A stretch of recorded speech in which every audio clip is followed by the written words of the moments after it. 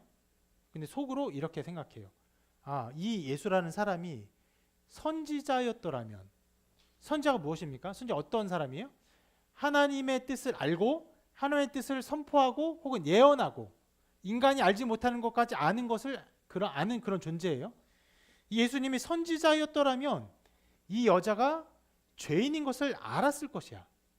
그리고 죄인인 여자가 자기 몸에 손을 대는 것을 만지게 두지 않았을 것이야. 이렇게 마음속에 생각합니다.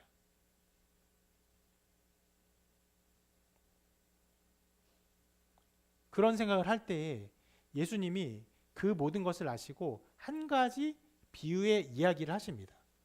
제자들에게 또 거기 있는 바리새인에게 함께 하는 것이에요.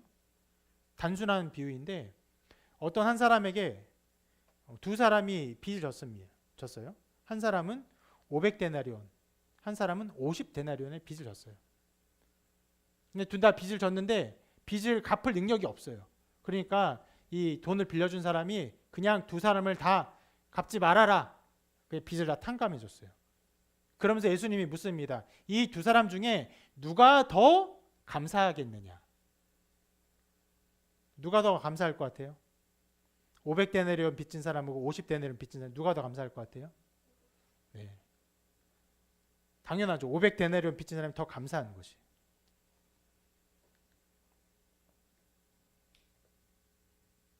그리고 그런 이야기를 하시고는 비유적으로, 그러니까 그 상황에 대해서 말씀하세요. 주님이 집에 들어올 때 보통 유대인들은 집에 들어가면 발 씻을 물을 주는데 이 바리새인은 그것도 주지 않았어요. 그것도 주지 않았는데 이 여자는 발을 씻어 주었다. 눈물로 발을 씻었다.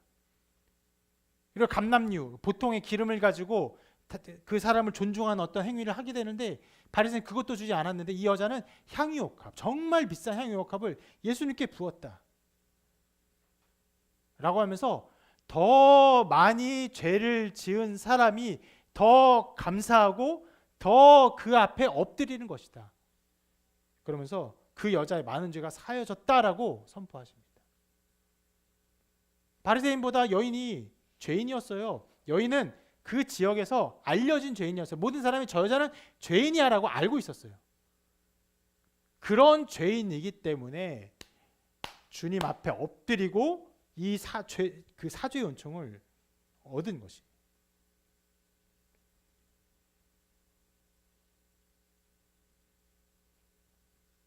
바리새인은 예수님 존경했습니까? 존경했어요. 그래서 대화를 나누고 싶었어요. 초대했어요. 함께 합니다. 그런데 그 앞에 엎드리거나 하진 않아요. 왜요? 자기가 죄인인 것을 알지 못했어요. 여인은 자기가 명백히 죄인인 것을 알았어요. 그래서 엎드렸습니다. 자기 소중한 모든 것을 다 드렸어요. 그리고 여인은 죄사함 받는 은혜를 누렸습니다. 자, 예수님께서 경험하신 이 사건, 이 말씀이 은혜가 어디에 임하는가를 보여줍니다. 어디에 임합니까? 오늘 말씀도 그것을 보여줘요. 어디에 임합니까? 연약한 자를 위해, 경건하지 않은 자를 위해, 죄인을 위해 이 모든 일이 일어난 것이. 여러분, 로마서 말씀과 예수님의 이 모든 말씀과 이것들을 생각해 볼 때 아주 중요한 질문이 있습니다. 아주 중요하게 생각할 질문이 있습니다. 여러분, 자신이 죄인임을 알고 있습니까? 예수님의 십자가의 죽음이 필요한 죄인임을 알고 있습니까?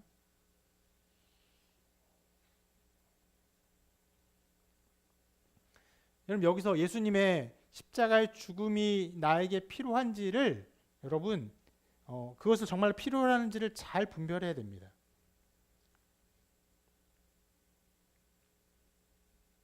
저는 지금 어떤 면에서는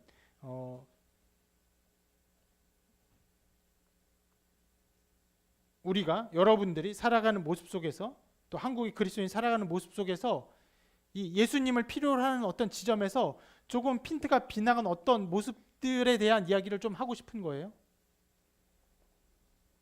그래서 이렇게 말할 수 있어요. 예수님의 십자가의 죽음이 필요한 것이 아니라 예수님의 십자가 죽음으로 인한 마음의 감동이 필요한 것처럼 보이는 사람들이 있어요.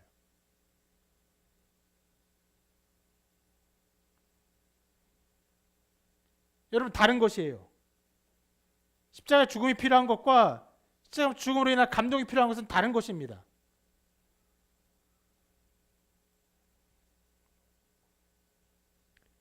여러분, 예배 중에 말씀을 듣고 깨닫고 또 감동을 받고 마음을 울리는 어떠한 가운데 거하는 것 굉장히 중요합니다.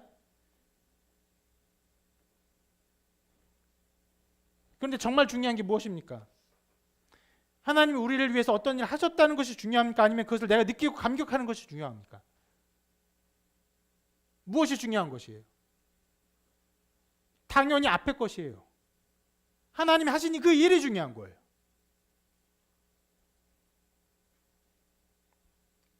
그런데 많은 사람들이 그 일이 주님이 나의 죄를 위해서 죽으셨다. 여러분, 이것을 아는 것에 창념하지 않고 여기에 온 마음을 쏟지 않고 도리어 그것을 느끼는 바 내 마음의 어떠함에 마음과 모든 것을 쏟는 일이 많이 있어요. 제가 말하는 이 문제는요, 어떤 한 개인의 문제를 말하는 것이 아닙니다. 설교자도 그렇게 치우치곤 합니다. 예배를 섬기는 성가대, 찬양팀 다 그렇게 치우칠 수 있어요. 그래서 말씀 가운데 하나님의 말씀이 어떠한가, 말씀 가운데 하나님이 어떤 일을 하셨는가, 여기에 모든 관심과 에너지를 쏟지 아니하고 설교자는 종종 어떤 감동적인 예화, 이야기, 여기에 마음을 쏟는 일들이 자주 있습니다. 그래서 설교 끝나고 그날 본 성경 말씀, 여러분 제일 중요한 건 성경 말씀이에요. 설교보다 더 중요합니다. 성경 말씀이. 성경 말씀 하나도 기억 안 나고 목사님이 말씀해준 어떤 예화가 머릿속에 박혀있는 경우가 있어요. 오늘 두 가지 예화했죠. 썩어버린 항암제, 망가진 스마트폰. 전혀 감동적이지 않아서 저는 안심하고 있긴 합니다. 어떤 감동적인 얘기, 그 얘기만 기억나는 경우가 있어요.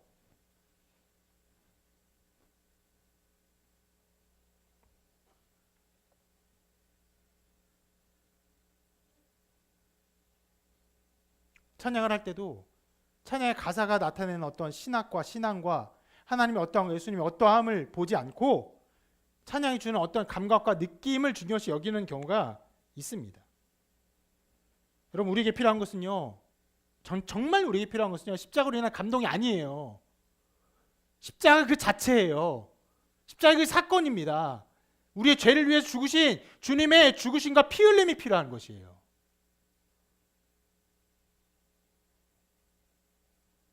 왜요? 우리가 어떤 자이기 때문입니까?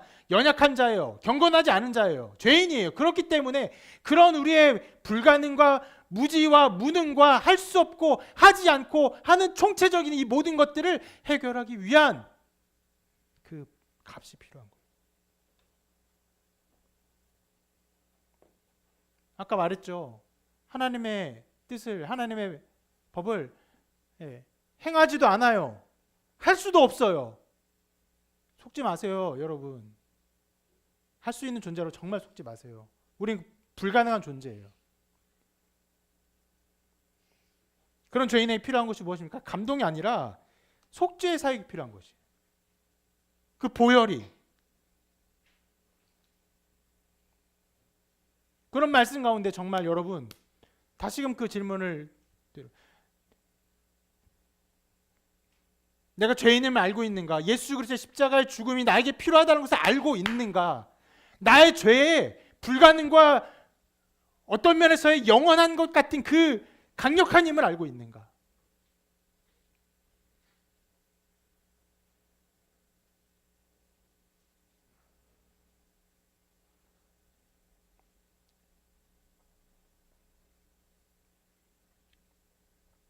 그러니까 오늘 말씀은 예수님께서 의인과 선을 위해 죽은 것이 아니라 죄인을 위해 죽으셨다. 연약한 자를 위해, 어떤 우리 마음에 감동을 주게 한 이런 그런 서사가 아닙니다.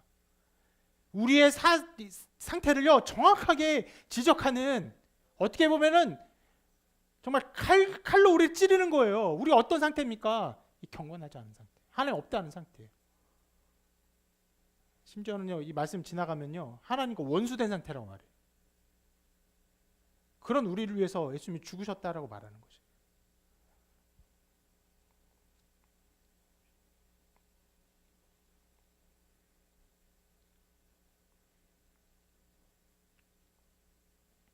그것이 오늘 6, 7, 8절 말씀에서 가르쳐주는 매우 중요한 지점입니다.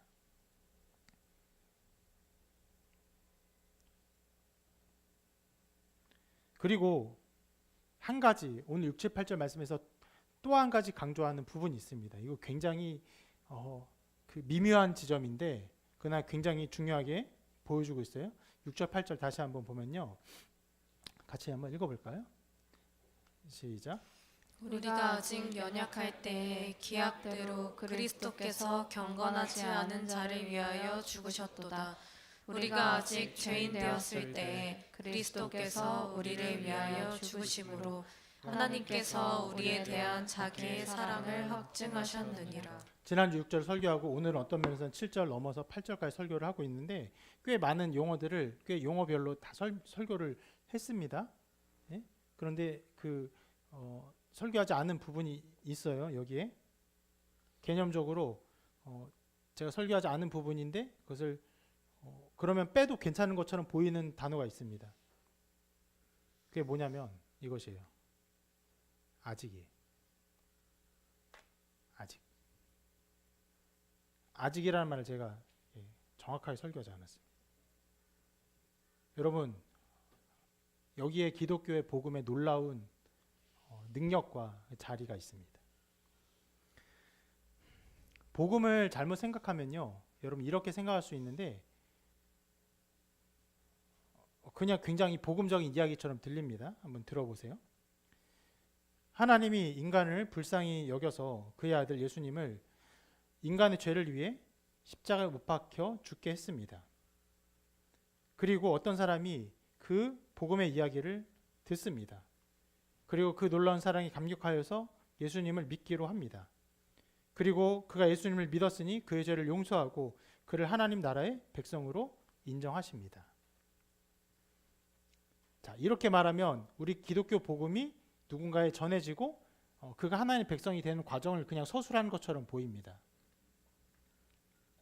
그런데 여기에 우리 기독교의 아주 그 신비하고 묘한 그 중요한 큰 핵심을 말하지 못하고 혹은 그것을 벗어나 있는 문장이에요.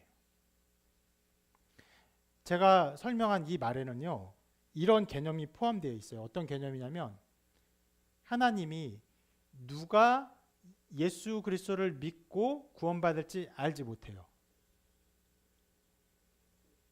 못하는데 모든 인간이 불쌍해서 일단은 그의 아들 예수 그리스도를 죽게 하셨어요. 죽게 하시고 그 죽음의 십자가에 어떠한 공로를 가지고 있어요. 그리고 전합니다. 전해요. 누군가 그걸 듣고 믿으면은 그 사람을 구원하시는 거예요. 그 사람이 그 공로를 부어주셔서 구원하시는 거예요. 이런 개념이 담겨 있는 거예요.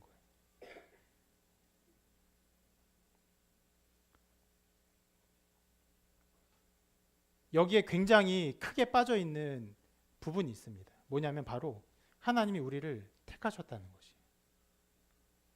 언제 택하셨습니까? 우리를 창세전에 택하셨어요. 이렇게 말씀합니다. 같이 읽어볼게요. 시작. 곧 창세전에 그리스도 안에서 우리를 택하사 우리로 사랑 안에서 그 앞에 거룩하고 흠이 없게 하시려고. 네, 창세전에 택하셨다라고 말해요. 그리고 우리를 택하셨기 때문에 그러면 예수님 십자가 돌려 돌아가실 때 누구를 위해서 죽으셨습니까? 누구의 죄를 위해 죽으신 거예요? 누가 믿을지 알지 못하니 일단 예수님이 죽으신 것입니까? 아니에요. 그렇지 않아요. 택한 백성의 죄를 위해서 죽으신 거예요. 실은 여기에 이제 우리가 계속 칼빈의 5대 교리를 계속 보게 되는데 한 가지가 더 나옵니다. 제가 이제 글로는 이렇게 써놓지 않았는데 TULIP에서 L입니다. Limited Atonement예요. 제한적 속죄. 예수님의 십자가의 속죄가요 제한적이라는 거예요. 그 반대는 무엇입니까? 무제한적 속죄. 예수님의 속죄가 무제한적인 것이 아니야? 아니에요. 실 무제한적 속죄는 무엇을 전제하냐면 누가 구원받을지 알지 못하니까 무제한으로 속죄의 길을 열어놓고 그리고는 그것을 믿는 자에게 이제 준다는 거예요. 그러나 그렇지 않아요. 구원받을 자를 하나님이 작정하셨어요. 택하셨어요. 언제? 창세전에 택하셨어요. 택한 자를 위해서 예수님의 보혈이 제한적으로 일어났어요. 예수님 십자가에 달려 돌아가실 때 누가 믿을지 알지 못하지만 내가 일단 피를 흘리마. 야, 내가 너를 위해서 피를 흘렸는데 너를 구원하고 싶은데 너가 안 믿는다고 안타깝네. 구원하지 못하네. 여러분, 이런 일은 일어나는 것이 아니에요. 하나님 구원하려고 작정한 자는 구원하세요. 창세를 작정하세요. 그걸 믿으세요. 그거 역시 그 백성들에게 적용되는 거예요.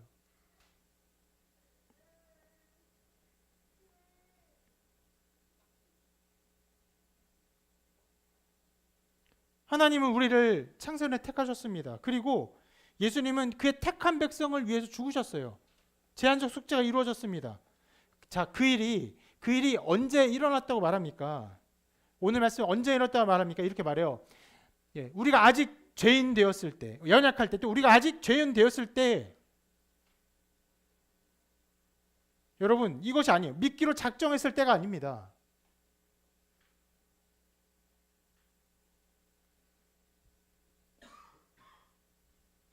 모든 사람을 위해서 죽으시고 그리고 우리가 믿기로 작정할 때 그때에 우리에게 은혜를 주시는 것이 아니라 우리가 아직 죄인들 연약할 때 심지어 어떤 면에서는 우리가 태어나기도 전에 우리가 존재하기도 전에 우리를 위해서 이미 죽으셨어요.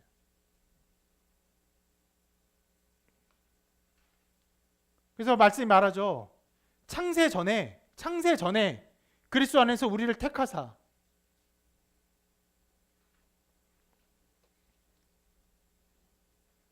여러분 창세전에 계획되었기 때문에 그 안에 우리의 어떤 것도 그 안에 계산되지 않아요.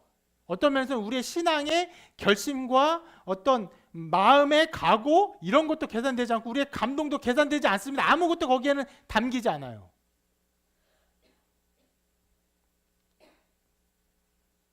그것은 이미 이루어졌어요. 우리를 위한 구원은 이미 작정되었어요. 근데 그것이 어떻게 언제 비로소 드러납니까? 믿음을 통하여. 믿음이라는 매개를 통하여 그것이 드러나게 하셨어요.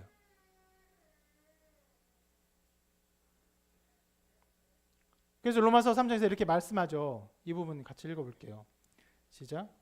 곧 예수 그리스도를 믿음으로 말미암아 모든 믿는 자에게 미치는 하나님의 의인이 차별이 없느니라. 여러분 언제나 믿음으로라고 말할 때마다 성경은 믿음으로 말미암아라고 말합니다. 믿음으로 말미암아. 믿음 때문에가 아닙니다. 믿음 때문에라는 의미나 단어는 전혀 사용하지 않아요. 아까 말한 것처럼 누가 믿을지 몰라요. 보일이 그냥 일어났어요. 그리고 그 사람이 믿어요.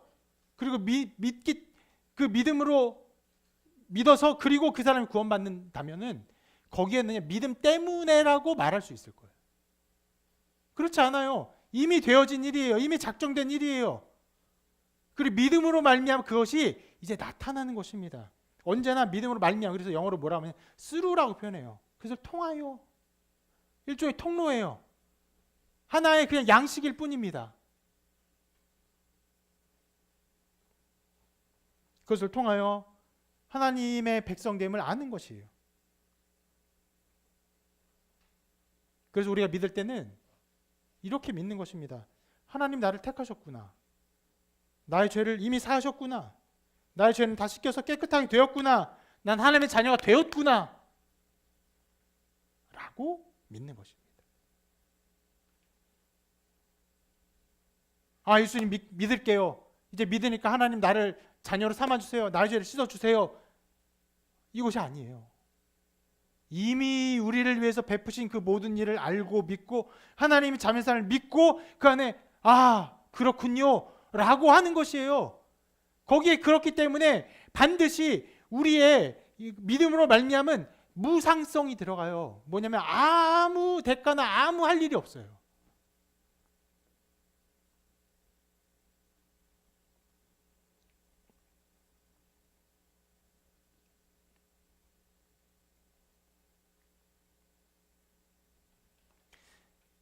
이러한 사역이 이렇게 일어났기 때문에 자 오늘 말씀 보면요, 우리가 주요하게 살펴보는 게 7절은 이제 그 비유의 말씀일 뿐이고요, 6절 8절을 보면요 이렇게 나와 있죠. 우리가 아직 연약할 때 기약되어 그리스도께서 경건하지 않은 자를 위해 죽으셨도다. 우리가 아직 죄인 되었을 때 그리스도께서 우리를 위해 죽으심으로 하나님께서 우리에 대한 자기 사랑을 확증하셨느니라.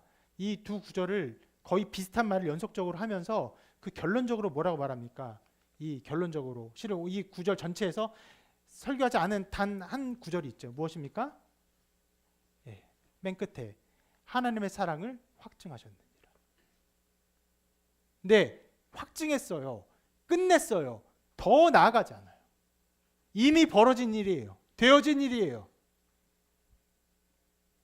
우리의 어떠함을 보고 우리의 어떠함을 계산해 놓고 하면요, 하나님의 사랑 확증되었다 말할 수 있습니까? 그렇지 않아요. 절대 그렇지 않아요. 그런 자리에는 어떤 일이 일어나야 됩니까? 만약에 우리 어떠함이 계산돼요. 우리 어떠함을 보아요. 우리 어떠한 것이 필요해요. 그럼 우리가 거기서 어떻게 해야 됩니까? 어떻게 해야 됩니까? 더 기도해야 돼요. 더 금식해야 돼요. 더 깨달아야 돼요. 더 고행 가운데 있어야 돼요. 그것이 아니에요.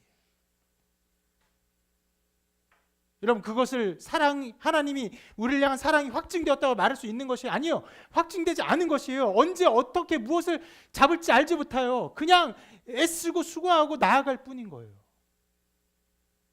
때로 정말 여러분, 말씀이나 찬양의 많은 것들을 통해서, 기도나 많은 것들을 통해서 마음에 감동이 있습니다.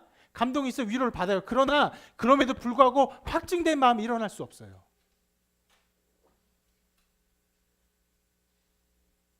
그렇기 때문에 닿을 수 없는 어떤 것을 향해서 그 어떤 면에서는 끝없는 수고와 노력의 삶을 사는 것이.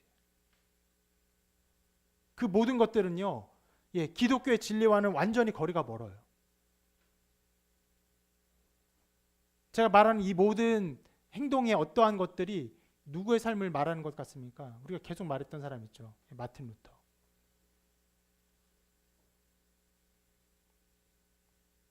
마틴 루터가 여러분과 거리가 멀다고 생각할 수 있지만 여러분, 이 말씀의 진리들을 이해하지 못하면 동일한 일이 벌어집니다. 수고하고 애쓰고 무언가 달려갈 길을 찾아서 애를 쓰고 나아갑니다. 그러나 이것이 나에게 확증되었구나. 내가 하나님의 자녀이구나.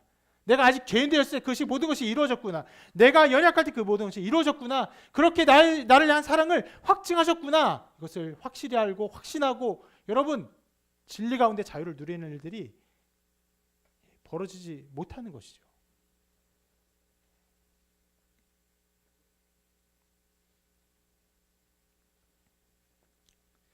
이미 끝났습니다. 하나님의 사랑 완전하게 확증하셨어요. 이것보다 더 큰 사랑이 없습니다. 여러분, 혹 다른 어떤 일을 통해서, 어떤 다른 신앙적 일을 통해서 하나님의 사랑을 더 알기를 원합니까? 그런 것은 절대로 없습니다. 절대로 없습니다. 많은 사람이 찬양을 부르며 감격하고 혹은 뜨거운 마음으로 기도하며 그렇게 하나님의 사랑을 느끼기를 원해요. 여러분, 굉장히 어떤 면에서 잘못된 길을 가고 있는 거예요. 하나님의 사랑은 어디에 있습니까? 그리스도의 죽음에 있어요. 이미 드려진 그리스도의 죽음에 있는 거예요. 완전히 드려진 그리스도의 죽음에 있어요. 그리고 거기에 하나님의 사랑이 확증되었다고 우리에게 말씀하고 있습니다. 거기에서만이 우리가 하나님의 사랑을 온전하게 누리고 그 안에서 하나님의 사랑을 완전히 알 수 있는 것입니다.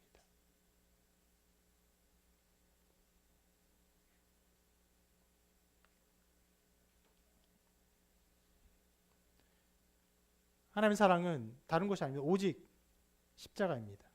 언제요? 우리가 아직 연약할 때. 우리가 아직 죄인 되었을 때.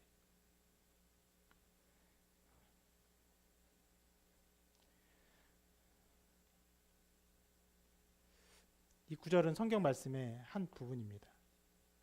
6, 7, 8절을 다 여러분 암송하면 좋겠지만 다 암송하지 못할지라도 정말 이 부분만이라도 우리가 아직 연약할 때, 우리가 아직 죄인 되었을 때 이것을 붙이고 그 안에서 하나님의 확증된 사랑을 누리는 여러분 되시기를 주님의 이름으로 축원합니다.